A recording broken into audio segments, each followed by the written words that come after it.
Hey, what's the deal, Cowboys Nation? Or just anyone listening? This video. It's gonna be some moments or subjects discussing the Cowboys, but briefly just NFL news. Um, First, man, the media, man, how they're addressing the Cowboys even after we win is terrible. It's starting to get on my nerves, man. It's to the point where it's just like there's no common interest in seeing the Cowboys successful. And I get it, man. You know, we ain't have a Super Bowl in this amount of time and all that. We didn't even win the playoff game and blah, blah, blah, all that, whatever.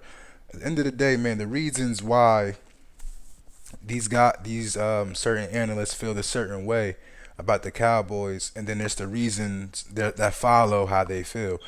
Um, there were excuses for the Saints, man, saying the Saints lost this game because they're on the road and the Cowboy fans shouldn't be as hype about this win because we did this years ago and all. It's like, what? Yeah, we just beat the best team in the NFL.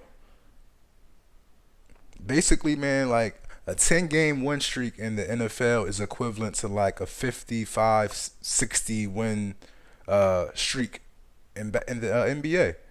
So if your team beats that team, you're going to be hyped, especially as though we won four in a row ourselves and we're number one in our division. So it's not like it was like a trap game, you know. But you'll see the NFL and players, or not the NFL, but the media say things like that just to create a narrative or an agenda against the Cowboys, and it's to the point where it's just extremely frustrating. Let's give us our credit, and you were wrong, Max Kellerman and whoever else, man. It's just you can't say things like that and just make it seem like basically whenever we do something, it's going to be a negative or an excuse to benefit the other team. Like I don't want to hear that. Share a tweet, because I do follow you on Twitter, that you read last night. It said, let me see if I can do the math. Rams beat Chiefs. Saints beat Rams. Cowboys beat Saints. So, best team in the NFL? Yeah, well, Molly, I majored in mathematics. It seems like pretty easy algebra to me. Yeah. Look, honestly, that's the transitive property of college football. It was done with a little bit of tongue-in-cheek. But one thing is sure, like you said, all the mockery, the mocking, I don't even know if I'm using that word right because I'm so excited this morning, all the laughing that everybody did You know at me. Cowboys have a good defense? Tell you something, Molly. That Guys got a defense right there, defense, Will. that's championship level defense. So are the Cowboys the best team in the NFL right now? I'll pump the brakes. Okay. I've got a little bit of rationality and objectivity in me, but let me tell you something. Super Bowl contender? I don't know if y'all watched last night. That's a contending team. Yeah. That is a Super Bowl contending defense. That is a Super Bowl contending team. Their offense was not that great. I still don't view them as a contender. I still don't view them as a team that's going to make some noise. And I still don't view them as a team that's going to win a playoff game. Not if they got to go against one of those two teams, New Orleans or L.A. That's where I'm at. All right, you know I'm honest. I'm always honest. I mean, you can't accuse me of not telling the truth around here. Yeah. Did I think Drew Brees was going to march down the field with 2.5 minutes to go? Absolutely. Look, I didn't predict a Dallas Cowboys win last night. I don't come out here taking victories where I didn't earn them. But I'll tell you this, I did tell you a couple things that you are admitting some regrets on. You admitted regret on not being in Dallas. You ought to have some regrets about questioning the quality of this defense along the way. I told you early on in the season, I told you several times that it was a top 5 D. Honestly, I was wrong. It's a top 3 D. It may be the best D in the league. I told you, and Tank Lawrence told you, that the philosophy would be punch them in the mouth. They did exactly that. You ought to have regrets about doubting all of those things. Now, about the Dallas Cowboys offense, really quickly. They left points on the board. I heard Louis Riddick talk about this on Get Up this morning. It's absolutely true. The game wasn't even as close as 13 to 10. No, it wasn't. The penalties were bad on both sides. The Saints fans, you can complain about calls, but no more than the Cowboys fans. Dak Prescott missed a wide open Michael Gallup for a touchdown, wide open. That, and by the way, and they sat on it at the 1-yard line at the end that would put another touchdown on the board. This was more impressive on the Cowboys' behalf than 13 to 10. There is no doubt about that. It was, and I also thought, I didn't know the Cowboys would win. I thought they had chances, but I thought it would be like a one-score-ish game late, which it was. I didn't expect the score to be that low, but let's not get carried away. A big part of this was the fact that the Saints were playing on the road. And that's a big part of this. If they're not going to go undefeated the rest of the season, they're going to lose a game. You look at a game like this, a defense which may be peaking for Dallas too. Maybe they can sustain it, but we will see, just like with the Rams, just like with the Saints, hot teams, when you get hot, matters in the NFL. But against a peaking defense on the road, on a Thursday night, with a ball control offense, if they were going to lose a tight game, maybe this one was a good candidate. It's not a reason for Cowboys fans to go nuts right now. Well, let me tell you what they are. Let's just start the show. Yeah, that's what I thought.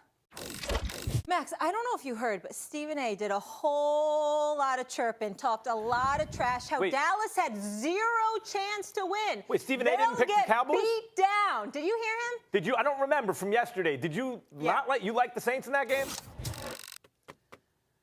Stephen A., how does it feel to be so wrong on national television this morning?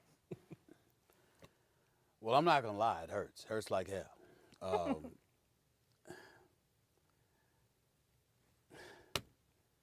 Well, first time he's at a loss for words. That's scary. I don't really know what to say. I couldn't believe what I was watching. I really, really couldn't. I couldn't believe that Drew Brees was neutralized the way that he was. I couldn't believe that Alvin Kamara was rendered to looking so ordinary the way that he was. I couldn't believe that Sean Payton forgot that Mark Ingram should have been a part of this roster as well, or he was on this roster and that he should have had more activity. I couldn't believe that the Michael Thomases of the world just couldn't do anything. I have to sit up here and look at the Dallas Cowboys as a top 3 ranked defense in the National Football League, and fair is fair. I got to give props where props is due. This defense was something special. They took it to New Orleans. They punched them right in the face, and they kept on doing it. Now, they didn't register 7 sacks the way New Orleans had done against Dak Prescott. But they pressured Drew Brees all night long. They got in his face. They put pressure up the middle. They reminded everybody that he's 6 feet tall, and throwing over opposing defensive linemen is a hell of a lot more difficult than when you have gaps created by your offensive linemen, and obviously you're able to see more clearly. That wasn't the case last night. We see DeMarcus Lawrence. He showed up. He had a sack. We see Woods and Smith and these boys. They showed up. Got to give credit where credit is due in terms of that front seven. Not Smith, I'm sorry, Crawford. Crawford and Lawrence and Collins and Woods. But to me, the story are those linebackers that the Dallas Cowboys have. Jalen Smith is something special. He is something to behold. And Van Der Esch is no joke either. We understand why he was taken in the first round. Their front seven is big. They're athletic. They got physical. That kid that came over from Seattle, I think his name is Chris Richards. He was coaching on the defensive side of the ball, the secondary, the linebackers. He's got them having a new kind of attitude, an attitude that I haven't seen from the Cowboys defense. I'm eating crow this morning. There's no doubt about that. I wish that there was an out at this particular moment. I can't. I'm shell-shocked. I cannot believe what I saw last night. I mean, I really, really thought from my heart that the Dallas Cowboys were going to get their butts waxed. I really, really felt of course you did. That this offense was going to shred them, and I was shocked and stunned, and I still am. When you really examine the details closely, you saw that the Cowboys could keep it a low-scoring game, a one-score game, and have chances at the end of the game. And luckily for them, it worked out, Stephen A. It worked out. You know what? It worked out. And I have to give the Dallas Cowboys credit where credit is due, because their defense was elite. To me, it was more about them than it was about Dak Prescott. Having said all of that, my mea culpa segment for this show is over. Damn them Cowboys. There's a silver lining to all of this, Max Kellerman and Molly Kareem. And I'm going to tell you what that silver lining is. Lord. I'm going to tell you what it is. First of all, a dead clock is right twice a day. Let's get that out of the way right now. Damn them Cowboys. The defense is elite. There's no question about it. They showed up. They shut me up. That's good. Fine. You deserve all the props in the world. But you know what comes with it now? Expectations. And every time you expect something from the Dallas Cowboys, they screw up. And I'm predicting that's exactly what's going to happen. It's all right. They got me today. They got me today, okay? They got me, all right? But I ain't taking this no more. I gave my mea culpa, all right? I gave them their props, but damn it, it ain't lasted. The hell with the Cowboys. Them damn fans, they still make me sick. I actually wish I was in Dallas today, right now. I'm not scared to be around those people. They got me today, but only today. We'll see. We'll see. Moving forward, we will But see. today, we will see. Stephen A., I got something else for you. Highest rated Thursday night football game ever. Oh, absolutely, because they were playing the best team in football at that particular moment in time. No. It's because If they were playing the Tennessee Dallas Titans, Cowboys. if they were playing Stephen the A. Tennessee Titans like the other night when they lost to Tennessee on Monday Night Football, if it was Tennessee playing last night, I bet you they wouldn't have had the highest rated game. Yeah. Stephen A., It's America's always to hell with the Cowboys fans. As far as I'm concerned, I'm a Giants fan. You're a Steelers fan. I get it. But today, they are saying, to hell with you. All right, fine.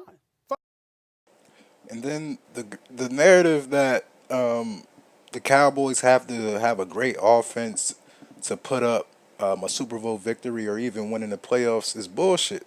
Look at the Ravens, man. The Ravens, I think the final score was about 34-7. They pretty much had the best defense or top 3 defense ever that year, and that pretty much carried them. It's like the first 2 Super Bowls for the Patriots, man. Those was defensive victories. And even the Bears in the 80s, like, it was a lot of teams that won strictly off their defense. So how are they saying it's impossible for a quarterback who doesn't turn the ball over often, and then we have a top-notch defense, but we can't win the Super Bowl?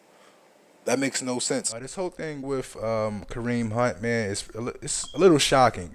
Being as though Zeke was suspended 6 games with no video evidence against him, and even the NFL stepped in after the police said there were no charges, there was not a case. That's basically like you get a speeding ticket, and then the cop says, "Oh, never mind, we had a malfunction with our radar gun, so we're going to basically expunge the ticket, whatever, the charge." And then your job steps in and says, "No, we're going to keep investigating." Like, what's going on here?